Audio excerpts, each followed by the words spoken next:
Disfrutamos la palabra en la carta de Pablo a Filemón. Esta carta presenta la situación de un amo y un esclavo. Allá por los años 60-62 después de Cristo, cuando en Roma la esclavitud gozaba de legalidad. Esta carta permite palpar la gran diferencia entre la ley y la gracia.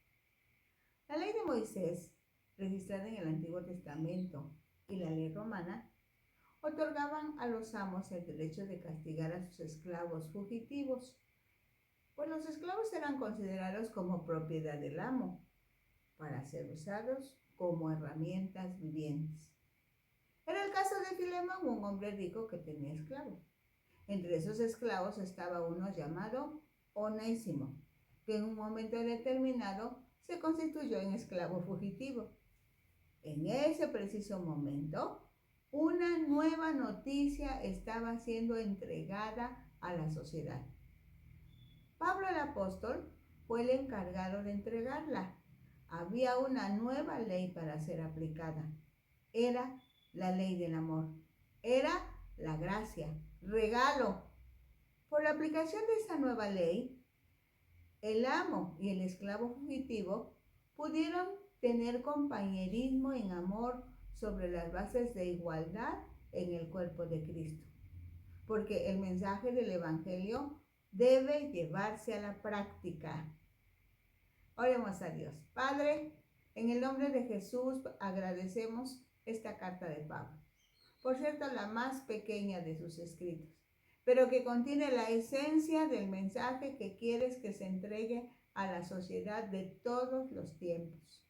La conducta cristiana debe estar impregnada del amor perdonador de Dios hacia todos y cada uno de los seres humanos.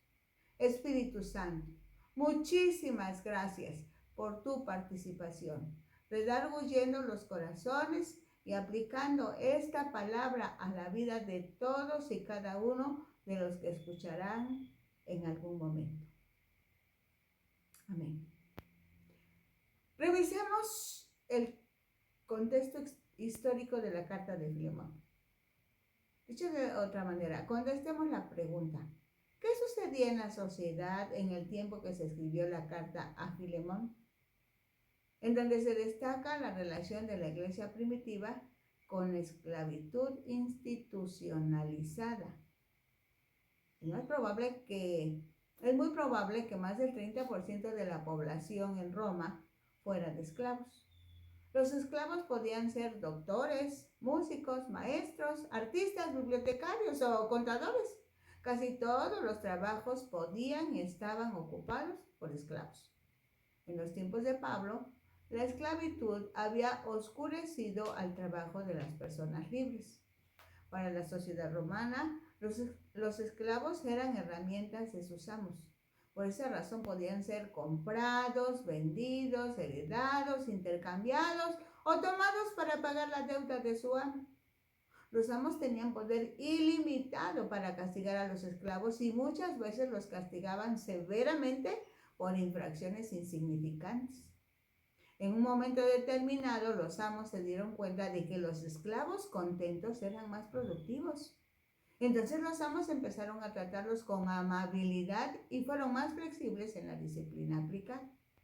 Así, algunos amos enseñaron a sus esclavos su propio oficio. Algunos amos y esclavos eran amigos cercanos. Cabe destacar que en el año 20 después de Cristo, los esclavos ante la ley no eran personas, pero aún así el Senado romano otorgó a esclavos acusados de crímenes el derecho de un juicio. Sucedió algo no esperado. Empezaron a otorgarles o comprarles su libertad. Algunos esclavos disfrutaban de un servicio lucrativo bajo sus amos y estaban en una mejor situación que la de muchos hombres libres, porque tenían cuidado y provisión asegurada, cuando algunos hombres libres eran pobres y estaban desprotegidos. En el Nuevo Testamento no se expresa nada en cuanto a la abolición de la esclavitud, pues seguramente eso hubiera provocado rebelión, levantamiento por parte de los esclavos que habrían resultado en muchos muertos y el mensaje del Evangelio se vería desvirtuado sin conseguir ningún cambio en la sociedad de ese tiempo. No obstante, el cristianismo atacó de frente los males de la esclavitud sin lastimar a nadie, pues cambió el corazón de los esclavos y sus amos.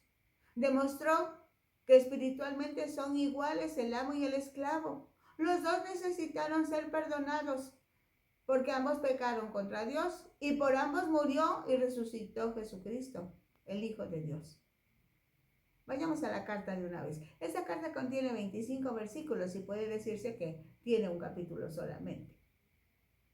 Así que dice el versículo 1. Pablo, prisionero de Jesucristo, y el hermano Timoteo, al amado Filemón, colaborador nuestro. En Hechos 28:30 dice que Pablo permaneció 2 años enteros en una casa alquilada y recibía a todos los que a él venían.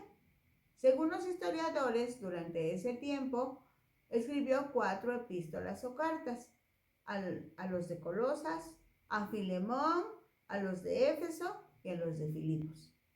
Al leer la carta a los colosenses en el capítulo 4, versículos 7 al 9, Pablo dice: todo lo que a mí se refiere os lo hará saber Tíquico, amado hermano y fiel ministro y consiervo en el Señor, el cual he enviado a vosotros para esto mismo, para que conozca lo que a vosotros se refiere y conforte vuestros corazones con Onésimo, amado y fiel hermano, que es uno de vosotros.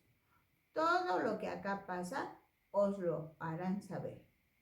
De esa lectura se deduce que las cartas a Colosenses y a Filemón fueron escritas por las mismas fechas y enviadas desde Roma, llevadas por Tíquico y Onésimo hasta Colosas. Parece que la iglesia de Colosas se reunía en la casa de Filemón. Así que las dos cartas llegaron a las manos de la misma persona, Filemón. Una carta era para ser leída a la iglesia de Colosas y a la iglesia de la Odisea. La otra era una carta personal dirigida a Filemón. Esta es la carta en la que nos deleitamos hoy. La más breve de las epístolas de Pablo es también una epístola privada. Onésimo, un esclavo que se había escapado de la casa de su amo era Filemón, probablemente robándole algunas pertenencias, se encontró en Roma. Allí se convirtió en seguidor de Jesucristo bajo el ministerio de Pablo. Algo que sorprende es que Pablo no se identifica como apóstol, sino como prisionero de Jesucristo, y más adelante dice que es anciano. Todos los creyentes conocían que Filemón tenía fe en Jesucristo, por eso amaba a los hermanos. Esa noticia había llegado hasta Roma, donde Pablo estaba preso.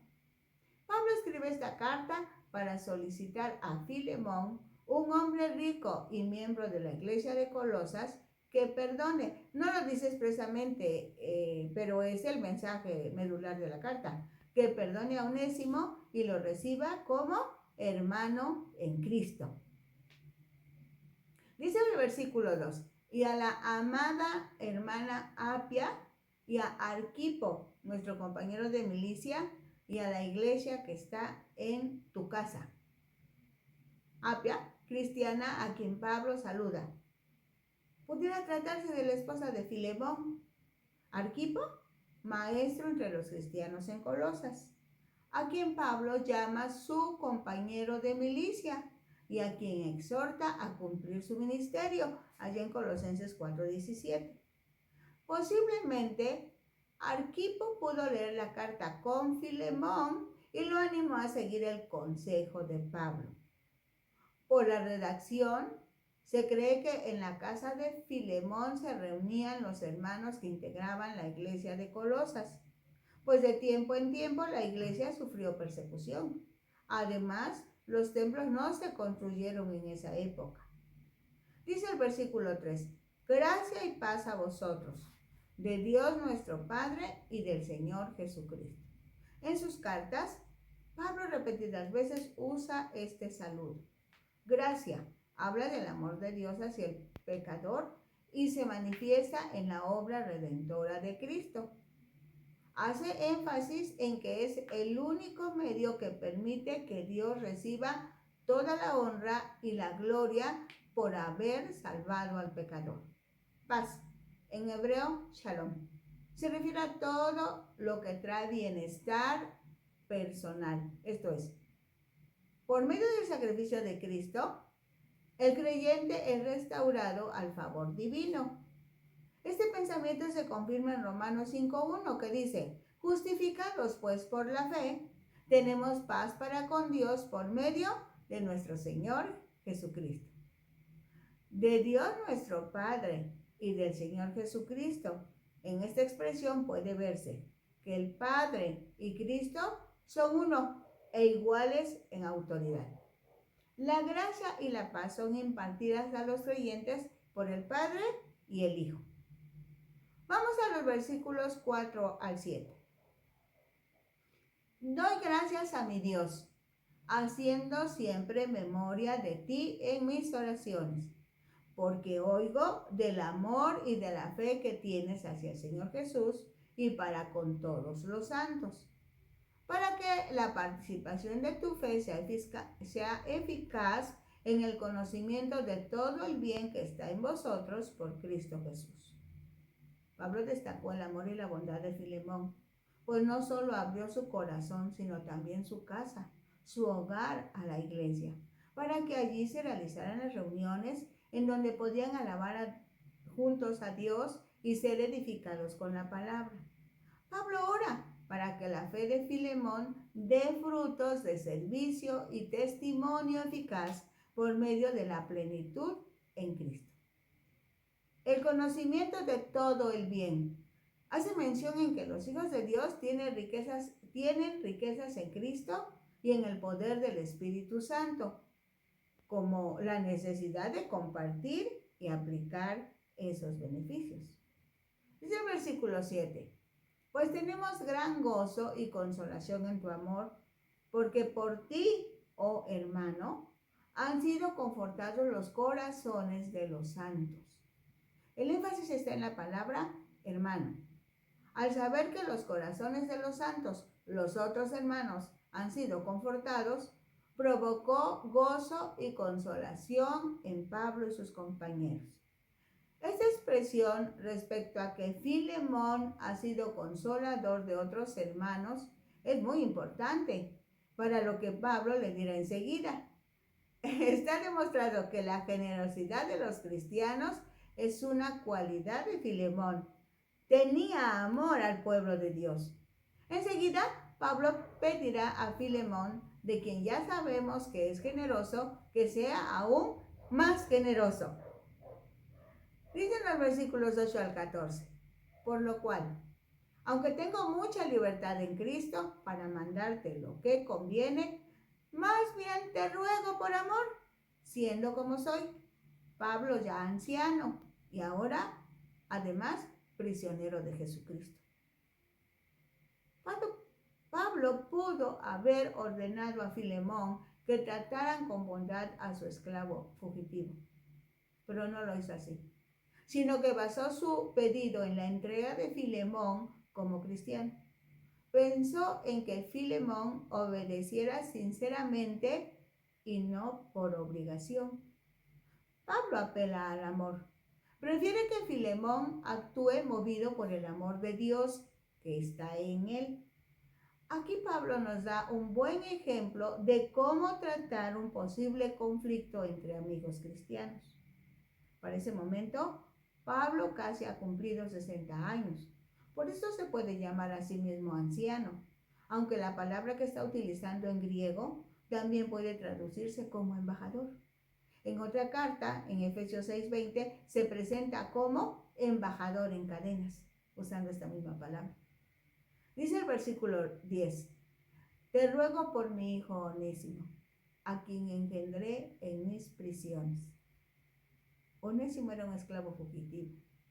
Esto es, Onésimo era esclavo de Filemón.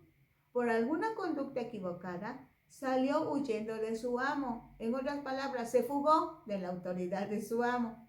Como ya explicamos, la esclavitud era legal. Los amos se sentían dueños de las personas y de sus vidas. Por una conducta incorrecta, los amos tenían derecho aún de matar a sus esclavos. Ahora entendemos por qué Onésimo tenía miedo de que Filemón lo castigara severamente. Se sentía amenazado de muerte. No obstante, algo había a favor de Onésimo. En su huida llegó a Roma. Seguramente conocía a Pablo. Lo visitó. Pablo lo evangelizó. Onésimo se convirtió al cristianismo. Ahora eran hermanos. Pablo, Onésimo y Filemón. Filemón no lo sabía, pero Pablo sí. Así que apela al amor de Cristo que está en el corazón de Filemón para interceder por Onésimo, que es el hijo de Pablo en la fe de Jesucristo. Por eso dice, engendré en mis prisiones. Dice el versículo 11, el cual en otro tiempo te fue inútil, pero ahora a ti y a mí nos es útil. La palabra onésimo quiere decir eso, útil. Pablo usa ese significado para hacer como un juego de palabras. Sí, cuando huyó fue inútil, no le servía a Filemón. Pero una vez que Onésimo se convirtió al cristianismo, en primer lugar era útil para Pablo, pero también podía ser útil a Filemón. Por eso dice, a ti y a mí nos es útil. Dice el versículo 12, el cual vuelvo a enviarte. Tú, pues, recíbele como a mí mismo. La palabra del griego que se traduce como vuelvo a enviarte, también quiere decir elevo este caso a la autoridad competente. Así que Pablo le está diciendo a Filemón, te envío este caso de Onésimo a ti, porque aún eres su amo, eres su autoridad, para que de acuerdo al amor de Dios que está en ti, decidas qué hacer con él. Pablo dice, solamente quiero que consideres que ahora Onésimo es hijo de Dios. Yo, Pablo, su padre en la fe, lo amo en Cristo. Y quiero pedirte que cuando lo recibas a él, pienses en mí. Pienses que bien puede ser tan útil al ministerio que tan útil puede ser al ministerio que Dios me ha encomendado. Dice el versículo 13, yo quisiera retenerle conmigo para que en lugar tuyo me sirviesen mis prisiones por el evangelio. Pero nada quise hacer sin tu consentimiento, para que tu favor no fuese como de necesidad, sino voluntario. Pablo explica que habría querido quedarse con Onésimo, pero se lo devuelve a Filemón para no hacer nada sin su consentimiento. Fijémonos, el cristianismo no pretende ayudar a una persona a escapar de su pasado y huir de él, sino hacer frente al pasado confiando en la protección de Dios. Onésimo se había fugado, entonces tenía que volver atrás, asumir las consecuencias de lo que había hecho. El cristianismo nunca nos llevará a escapar. Al contrario, nos asegura conquistar en amor y por amor lo que tenga que enfrentarse.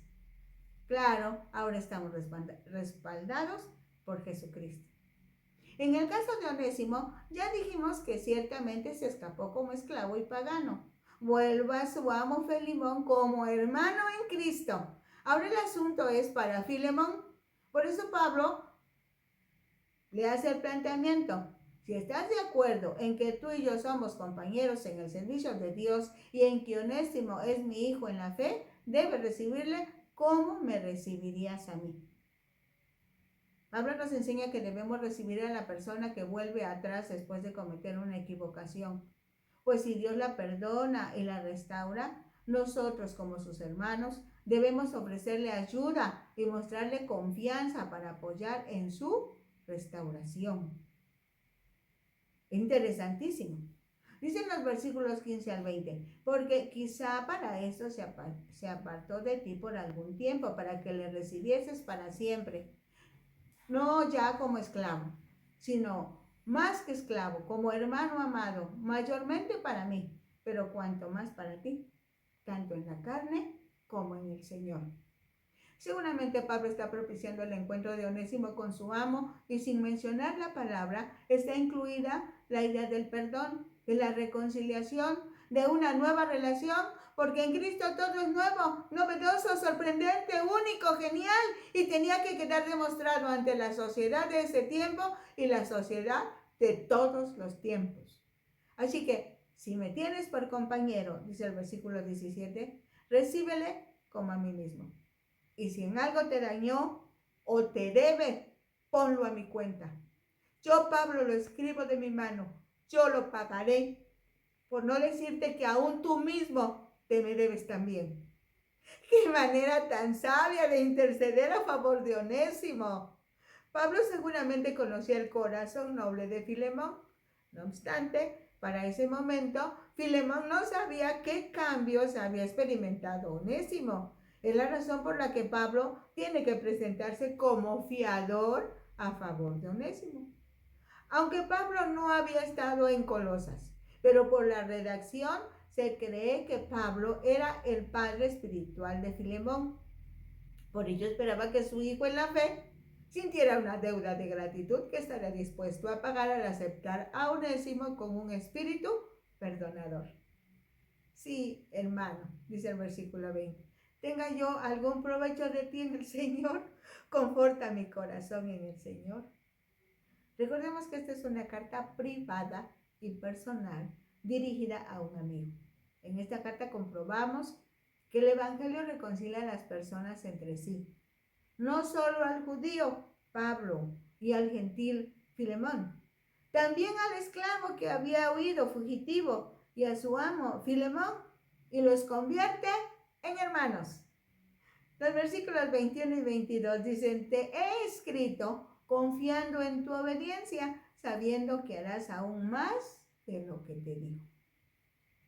Se comprueba en esta carta que se experimenta el amor de Dios cuando ayudamos a otros, pues el tener las manos y el corazón dispuestos es la manera más segura de aprender más y más de las riquezas de Cristo. Así que la práctica de las enseñanzas de Jesucristo es lo que permite conocerle. Y toda la investigación técnica contemplativa, incluso la oración sin acción. ¿Con cuánta razón Santiago dice? La fe sin obras es muerta, porque la fe tiene obras. Dice el versículo 22, prepárame también alojamiento, porque espero que por vuestras oraciones os seré concedido. Según los registros históricos, Pablo dejó la prisión poco tiempo después de que esta carta fuera escrita, pero la Biblia no dice si llegó a Colosas. Versículos 23, 24 dicen, te saludan Epafras, mi compañero de prisiones por Cristo Jesús. Epafras es uno de los amigos y colaboradores de Pablo. En Colosenses 1:7 lo llama consiervo amado y en este versículo dice que es mi compañero de prisiones. Epafras es la forma abreviada de Epafrodito. Se deduce que Epafras fundó la iglesia de Colosas en el tiempo que Pablo vivía en Éfeso. Esto está registrado en Hechos 19:10. Pudo haberse convertido en Éfeso para luego llegar a Colosas, su ciudad natal, y compartir el mensaje de la salvación por gracia. También fundó las iglesias de Hierápolis y Laodicea, ciudades del valle del Lico en Frigia, bajo la dirección de Pablo, claro, guiado por el Espíritu Santo. No se sabe por qué Epafras visitó Roma y mientras estuvo allí le contó a Pablo el problema con la herejía en Colosas. Dice el versículo 24, Marcos, Aristarco, Demas y Lucas, mis colaboradores. Juan Marcos, el sobrino de Bernabé, que en el primer viaje evangelístico los abandonó en Perge y que Pablo no aceptó para el segundo viaje evangelístico, pero que en la carta a los colosenses Pablo dice que Marcos está con él en Roma y que lo reciban en Colosas. Aristarco.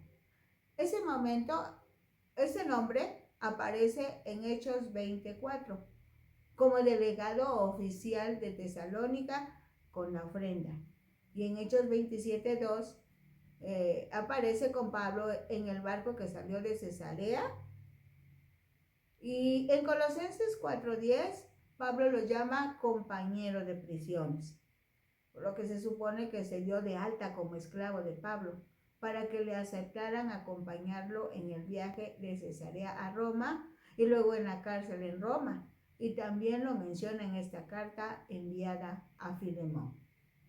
Demas es un nombre común, probablemente sea una forma cariñosa de Demetrio. En la segunda carta a Timoteo se menciona que abandonó a Pablo.